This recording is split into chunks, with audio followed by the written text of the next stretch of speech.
I guess, I had the pleasure of seeing the movie a couple days ago for the first time. And I'd love to start at the beginning, dive us right in. Can you talk to me about how you first became aware of Gary and how this movie came to be? Because obviously you wear so many hats in this film. How did this happen? How did you do it? Okay.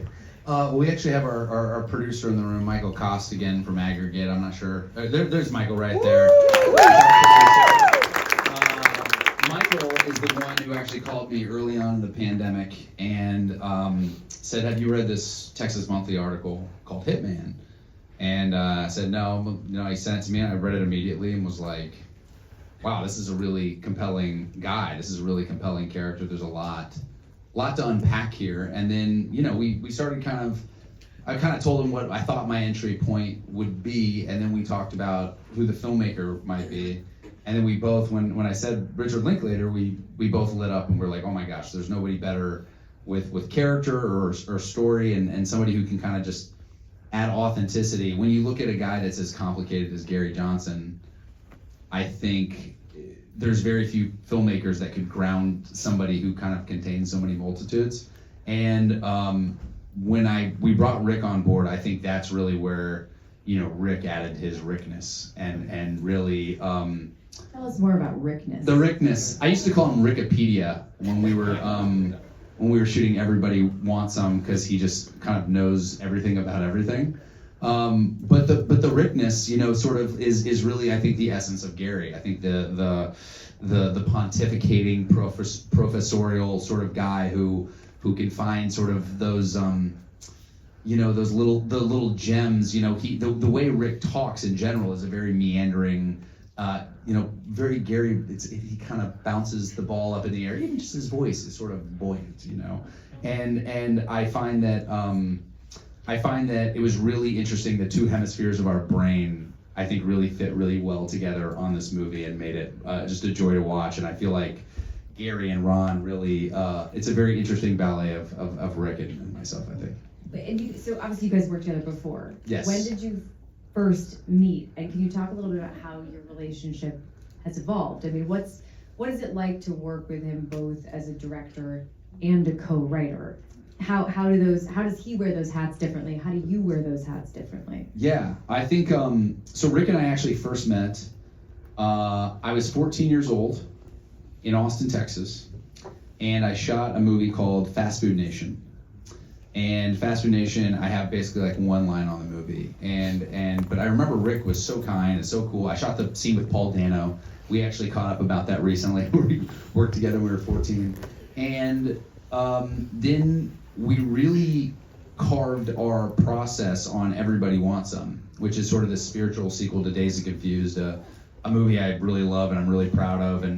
And really, the rest of the cast, I feel like you guys used me to kind of lob ideas at Rick. I felt like I really had Rick's brain in an interesting way. I felt like we were kind of in sync and in line. So guys would kind of come to me and be like, "Hey, I have this bit," and we kind of, where I'm like, I don't know if Rick's gonna like that, or we kind of like float things around. And correct me if I'm wrong here, Q. But I felt like that's where Rick and I started developing a really interesting partnership, where I think he saw where I was coming from and I could understand the map that was in his head. I think a lot of actors come at a movie sometimes from the actor's point of view, not the movie's point of view, and I felt like I could always kind of see what Rick was going for. Then I think we were always kind of looking for stuff together, and then when I gave him this, it really felt like a natural process. It was during the pandemic, and we just kind of just kept talking on the phone and talking about our favorite movies, Double Indemnity and Body Heat and some of these things that, and just kind of the need for something. I think it also started more on the Ron side rather than the Gary side. I think the Gary stuff was such an interesting, it was so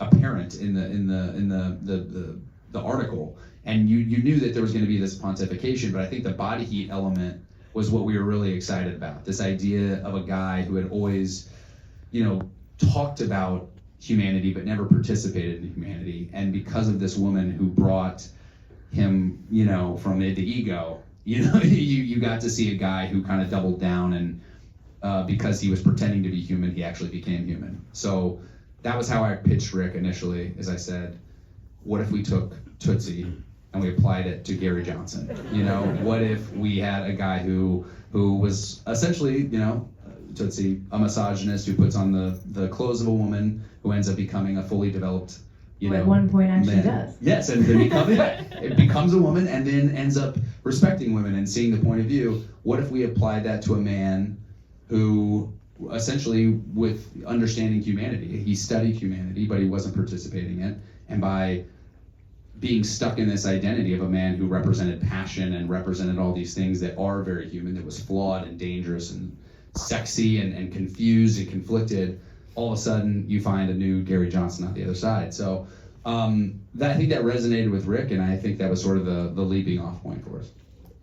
How do you know, as somebody who also produces and acts, I sometimes struggle to balance those two things. Obviously, you really have to trust your collaborators to be able to put an acting hat on when you need to and to be able to deliver a performance like this.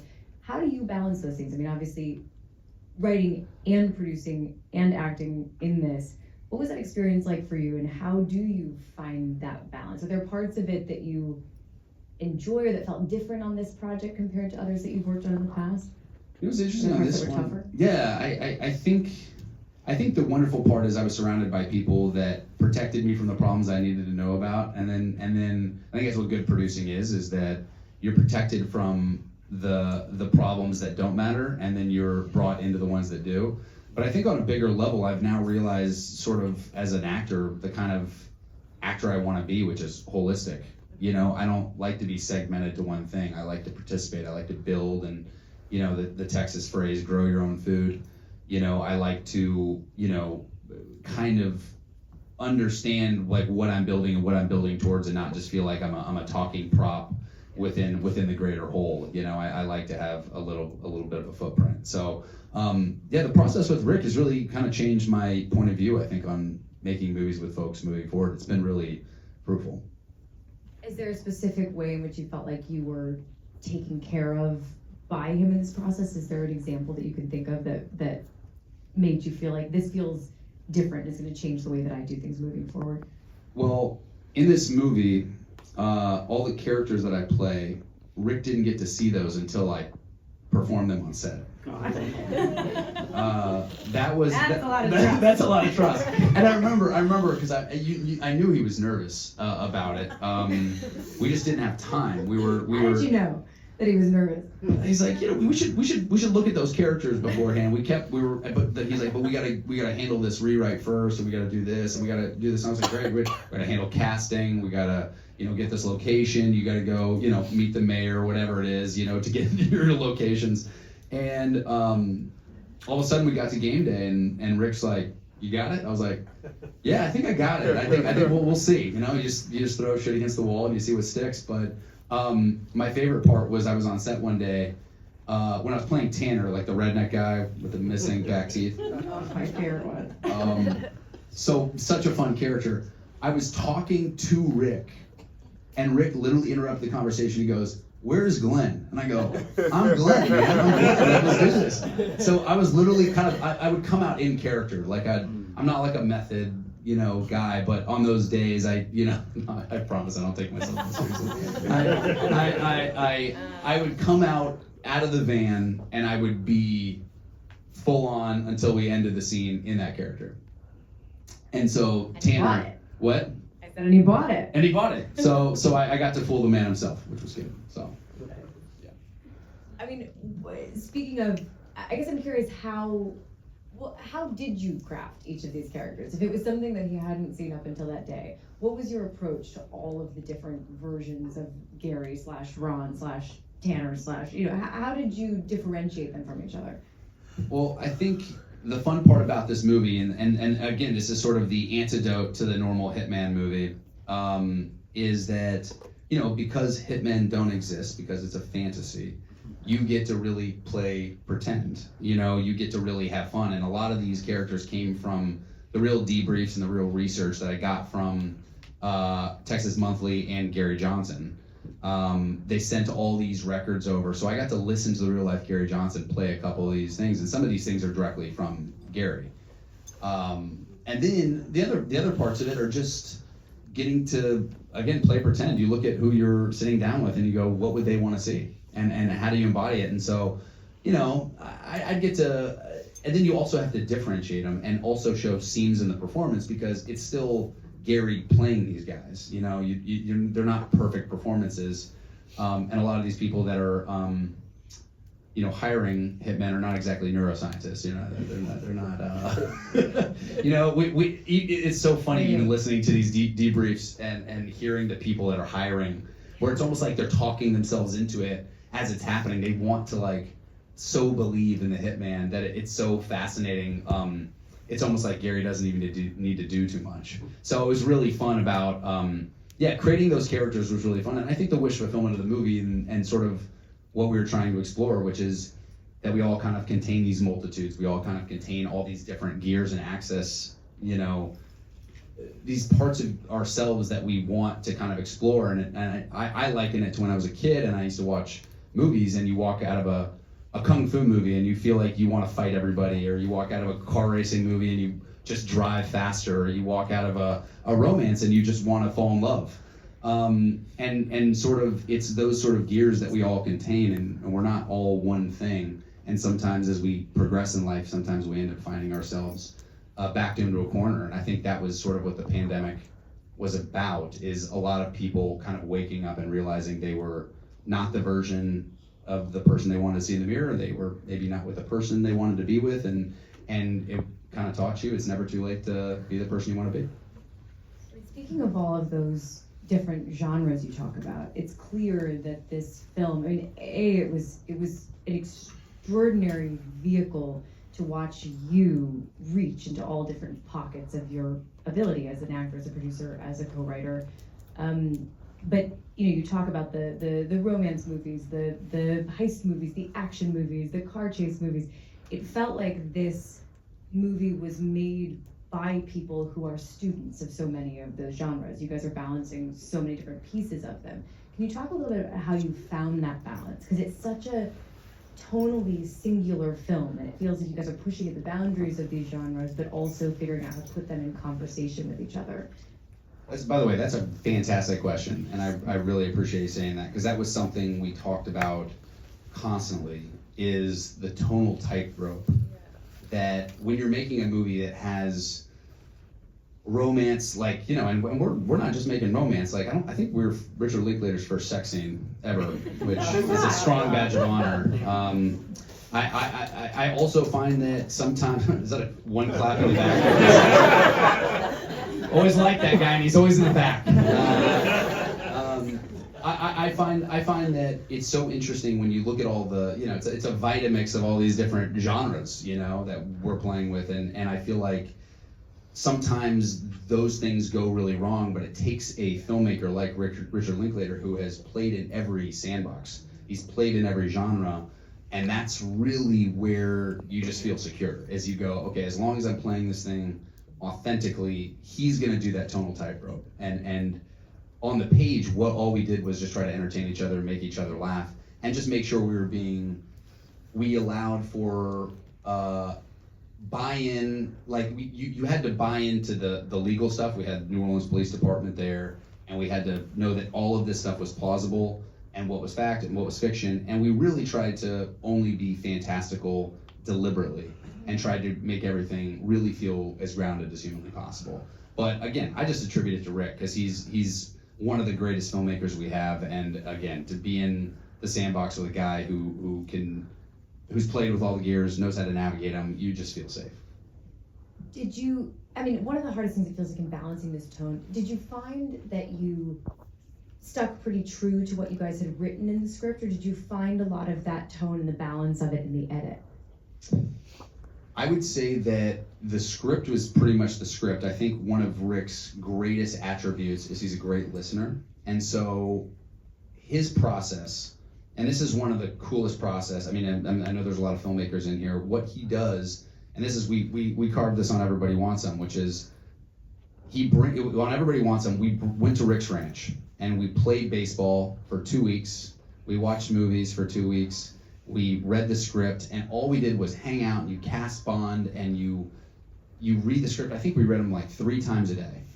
And what you end up doing is he said, don't feel feel constrained by the lines, take ownership of the role, do all these things. And what you end up doing is you find that every actor ends up taking ownership of the character, and then you find that actors end up being really natural and really good and really effortless because they do take ownership of stuff.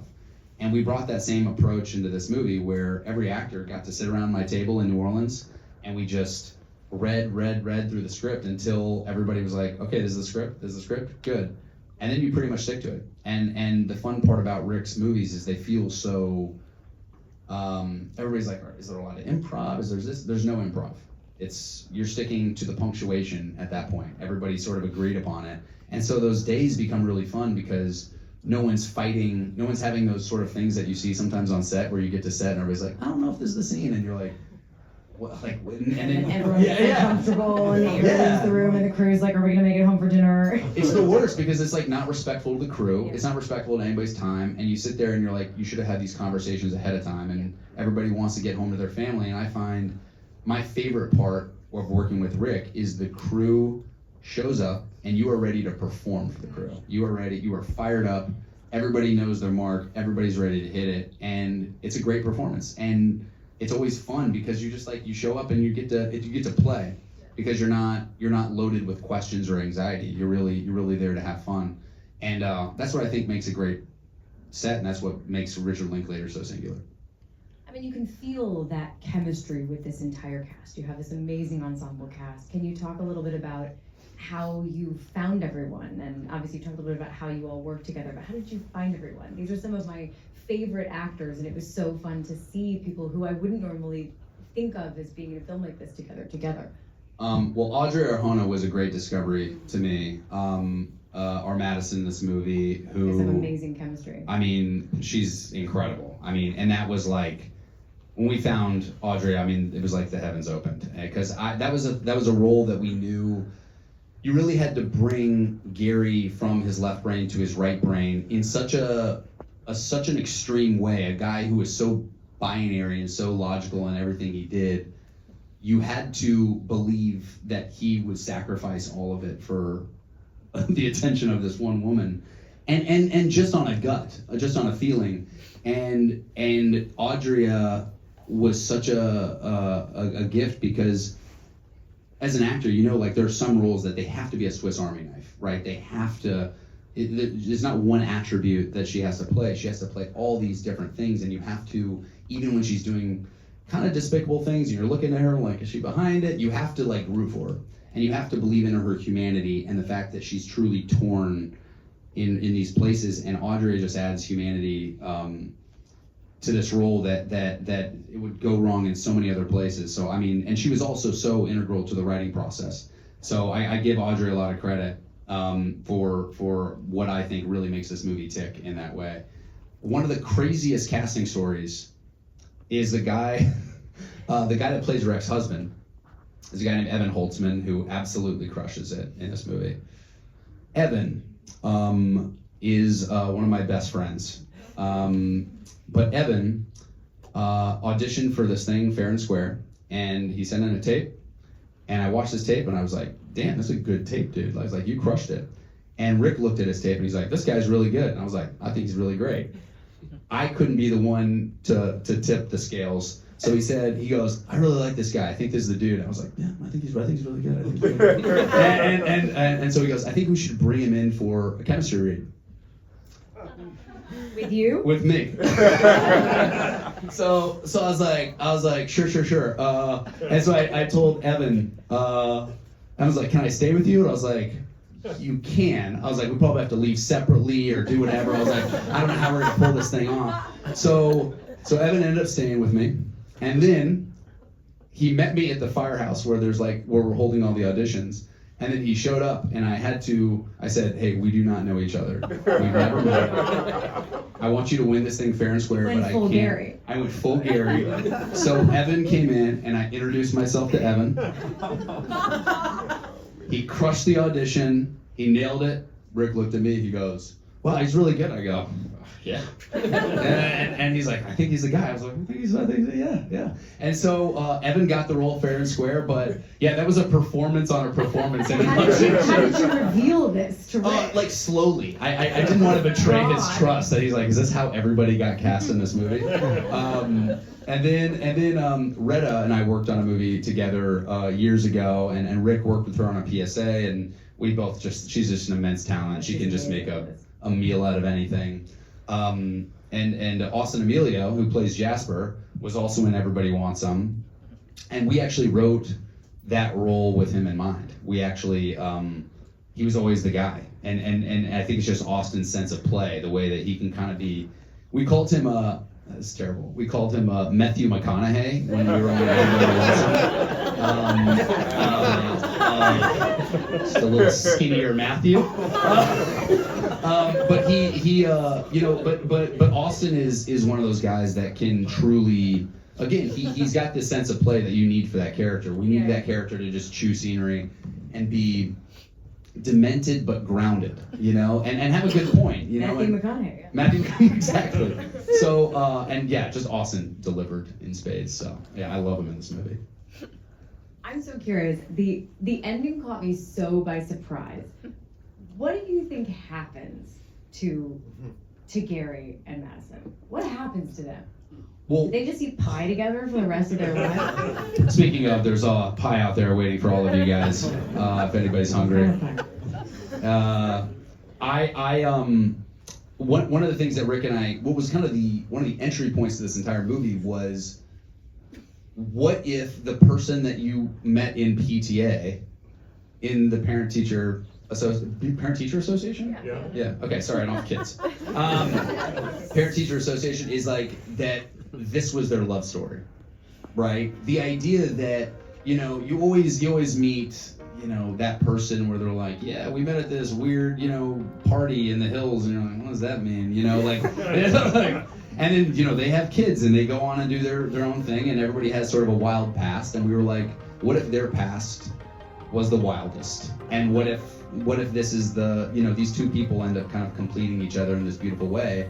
And we sort of got to reverse engineer that. We thought it could be kind of the entry point to a beautiful love story. I don't know where it goes from there, but I'm sure they lived happily ever after. Until somebody makes a podcast about them, and then it all ends. They get canceled. Yeah. Perfect cancel. Yeah. Thank you so much.